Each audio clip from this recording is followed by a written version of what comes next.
What a fucking card. What a fucking night. What an insane fucking night. Holy shit. Ever since I started watching MMA back in 2021, I sound young, yeah, but trust me, I was like 14. Oh my god.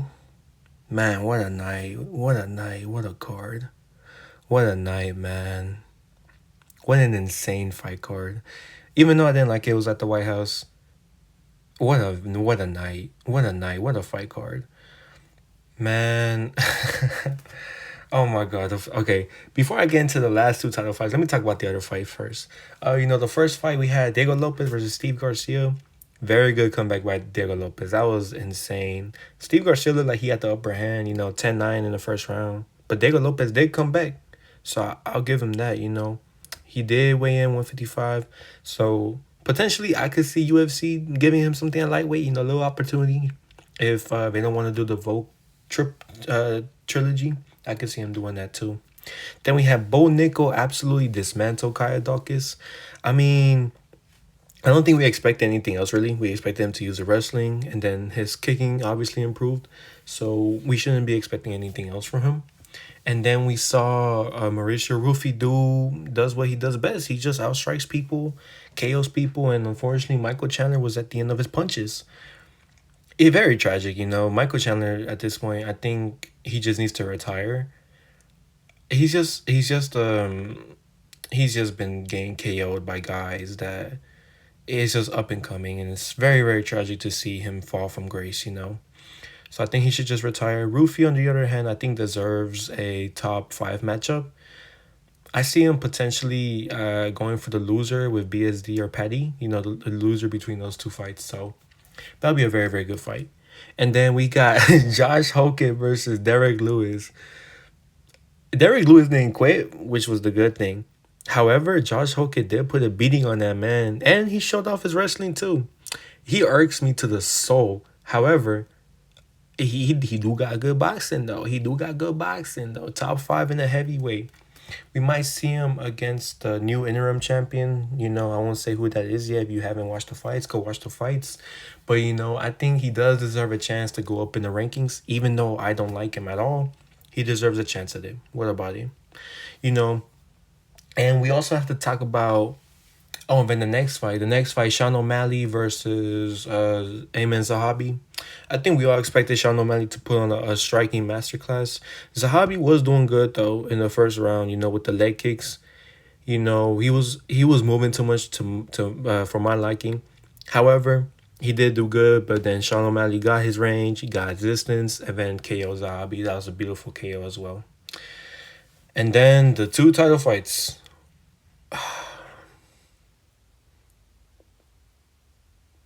I mean, oh my god. I mean, Bruce Buffer introduced Alex as the one, the only Poeton. And then, if you guys don't know already, Poeton lost by KO in the second round.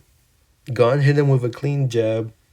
And then he had like 10 to 12 back of the head strikes, bro. Hey, but to be fair, my goal was already dead. He was slimed out. Stop the fight, Herb Dean. Stop the fight. It was tragic. It was so tragic. Analysis for this fight. I didn't see this happening. If I saw Gon winning, it would have been through decision. 50-45, 49-46, like I said in my prediction video. But for analysis of it, in the first round, I saw Gon outstriking Pereira, honestly. Pereira just looked a little bit tad slow. He looked a tad slow with Gon, and Gon just looked like he was piecing him up from the outside. The jab was landing, then his shots with the jab, like the right, and then the left, straight left, and then the right hook.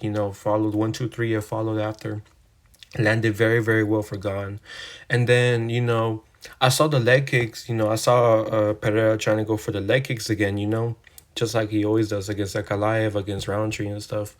But I feel like because Gon was a proper natural heavyweight who's not a blob, I feel like Gon was better able to absorb those strikes, even though Pereira was heavier than him at 251. Because Pereira, I don't think acclimated to the weight very well. It could have either been two factors in this. It could have been Gon was a proper heavyweight or Pereira didn't acclimate to the weight at all. But either way, I didn't see a lot of damage being caused by Pereira. And even at the end of round one, when we saw the sequence with Pereira landing two good right hands, like very, very good right hands, landed straight on the button on Ciro Gan, Gon just ate them. And at that moment, I was like, shit, we in a fight. We straight up in a fight. Because even though, Gon has faced these stronger, better fighters like Ngannou, such as Tuivasa, stronger as in punching power. We've when I saw Pereira land those two strikes, and I was like, and he didn't get hurt, Gon didn't get hurt. I was like, oh shit, like that's insane. I thought at least it would stumble him, maybe stun him a little bit at the end of the bell, but no, it didn't. At that point, Gon was like, all right, fuck it, we eat it. I mean, that's about it, really. And then second round came, and I saw Gon just establish his jab, stop moving. He stopped moving around a lot, and instead started circling around. Oh my god, it just sounds so dumb. He stopped moving a lot and instead stood toe to toe with Pereira, and I think Gon's timing was supreme in this fight. I think that was one of the fight. The jab landed, and that was a good. I don't think Alex expected that at all because it was a jab, and then Gon got the ground and pound, and he was able to get the finish from there. I think from here, I think what Gon needs to do is eventually, I think he needs to have the rematch with Aspinall for sure. I don't think he needs to defend the interim title like Aspinall did. I think we do need to see the Aspinall rematch at the latest, maybe at December. I mean, when Aspinall gets cleared to spar, we should be able to see that fight before 2026 ends. However, if it doesn't, then have Gon, I think, just wait because as of right now, there's really no one in the heavyweight division to defend or to challenge Gon for the interim title. I mean, you have Volkov. You have Pavlich, you have Volkov. Who else do you have? You have Walter Acosta. You have Josh Hogan in the mix as well. You know, but as of right now, I don't think anyone deserves a chance to go for an interim title.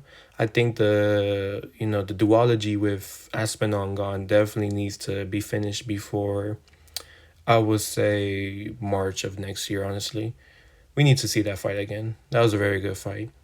And honestly, now looking back at the first round of Aspinall Gon, I do believe Gon was going to piece him up. Aspinall was landing his shots, he a lot of power. However, I think Gon was going to piece him up later in the rounds if it continued. But, I mean, who knows, man? It was the first round, so you can't really say much. And even still, you can't really say much from this performance. It was 50-50. It was a coin flip. And even in my predictions video, I did say that 50-50, I just had Alex winning because, it was destiny or fate. Clearly, destiny chose another direction or path. But, we move. I did say it was a coin flip. I did say it was 50-50. So we move with that prediction. God got the very, very notable win. As for Alex, I don't know if he can return back to 205. And I don't know if heavyweight is really his style. I mean, he does beat most of the blobs at heavyweight that don't move much, that are just stationary. It's just that Gon is just one of one. He's very unique in the striking, very unique in the movement. And honestly, apart from Aspinall, we haven't seen anyone move like Gon. So that might have been it, It's like Izzy. I told you I was like Izzy, but just a heavyweight version of him, proper heavyweight version. So for Alex, I hopefully want to see him retire soon. He's done everything in the sport, become double division champion, have lots of knockouts, beat Izzy 2 times. I'm sorry, not 2 times. He beat Izzy 1 time. Then he beat Ankalaev for the rematch. He defended the light heavyweight title when it was essentially like a dead division when every champion was getting beat or vacate or something along those lines happened. So I think Alex done everything in the sport. I do believe he should retire. 2 times Glory Kickboxing champion, 2x division UFC champion. I think he's done everything, so I think he should just retire at this point. If he fights though again, I'm definitely gonna watch that. Never gonna miss Alex Pereira fight ever. He's just too good. He's really, really good. It was just Gon's night tonight. He had the perfect timing, perfect technique. He had everything to win. So we gotta give it to him and Ferran Lopez for the game plan. And now to the main event. Well, boy, oh boy, was 99% of the MMA community wrong. Going into the fifth round, if you haven't seen the fight, Ilia Topuria lost by doctor stoppage or by corner stoppage in the fifth round. I do believe Alexander Topuria stopped the fight. Man, that was a badass fight. Now, that was a classic. That was a fucking classic right there. Now, that's what you would show one of your friends. You know, you have this unbeatable guy, Ilia Topuria, two-division world champion, had the greatest street-fight knockout streak ever, knocked out Volkanovski, Holloway, and Charles Oliveira. And now he's a minus near 500 favorite to clearly knock out Justin Gaethje. And then Justin Gaethje, out of all the odds, survives the first round, survives the second round, beats up Ilya to a pulp in the third and fourth round, and eventually gets the corner stoppage to win the lightweight belt at 37 years old after challenging Charles and Khabib 2 times already. You know, when I say that Alex had a direction of destiny, he had a change of direction and destiny, you know, with his path, I do believe that Justin's destiny, it was just sealed tonight. You know, during the fight as well, I had a 2-2 going. I had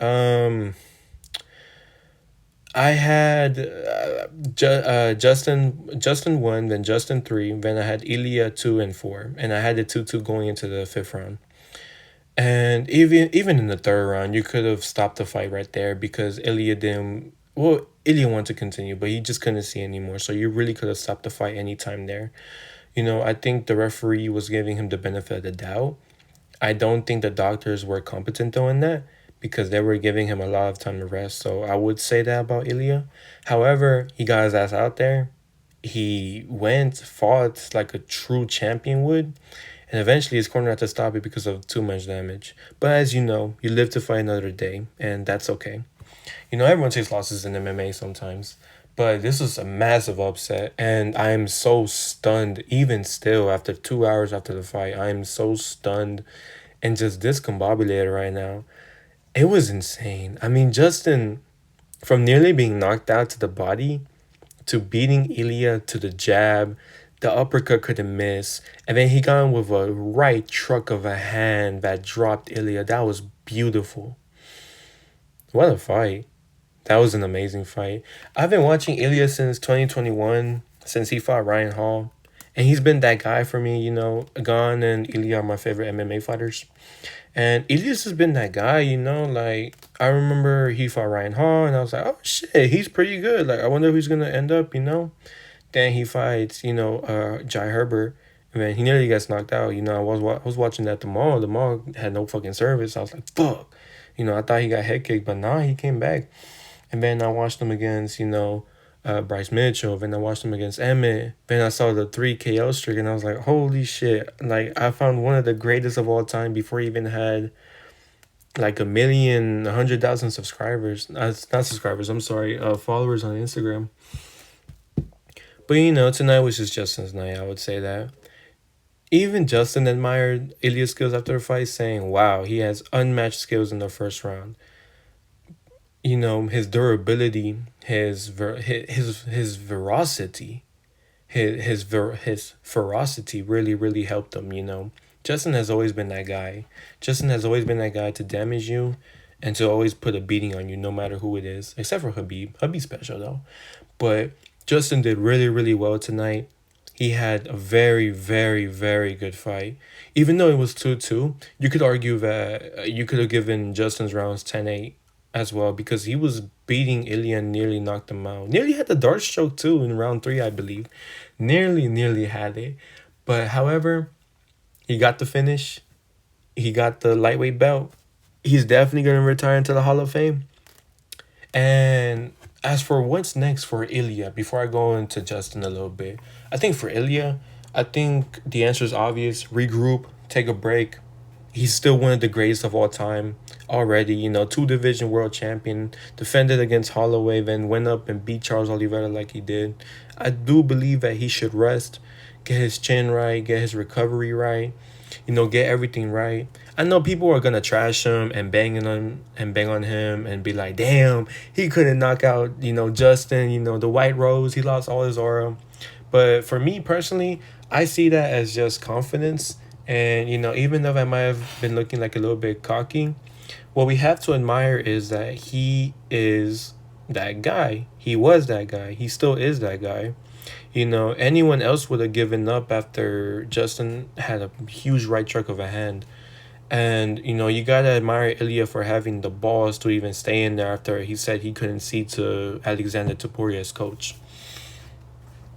For Ilya, I see him potentially. If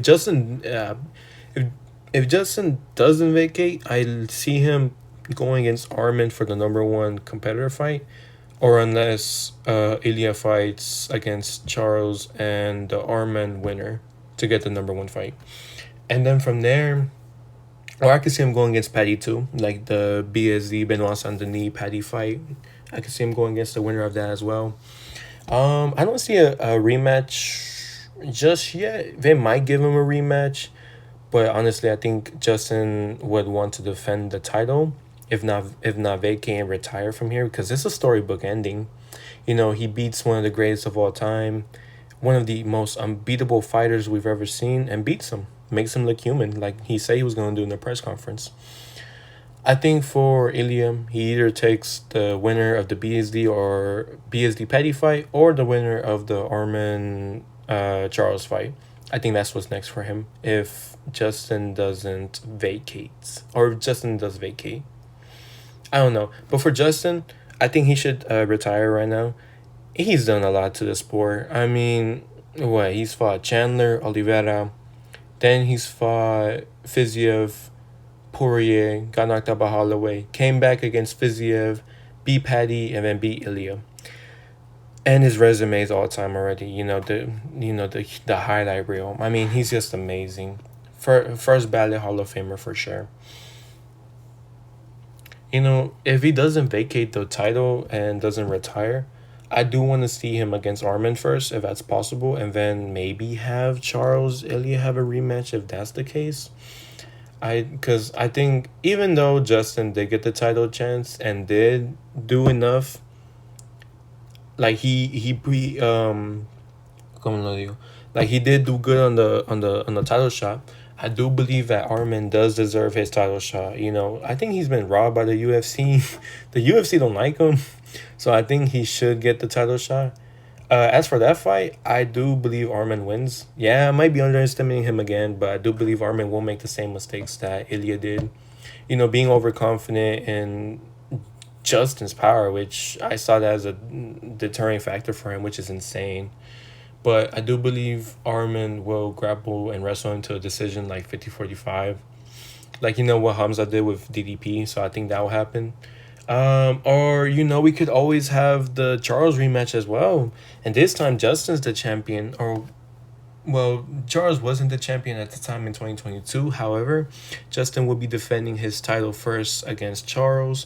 He could get the rematch, the revenge, and get his first title defense and maybe retire, to the sunset with that. But for me, I do personally see that Gaethje's best move right now should just to be retire. He beat Ilya in front of, 80,000 people in the White House. Storybook ending right there, man. What a fucking fight. That was such a good fight. When you introduce your friends to MMA, you definitely have to show them Ilya versus Justin Gaethje. Because against all odds, Justin was able to beat the unbeatable man. What a fucking fight. And what a night. That's my reaction. Thank you for watching. Stay tuned to more prediction videos and more math videos for sure. Thank you, and goodbye.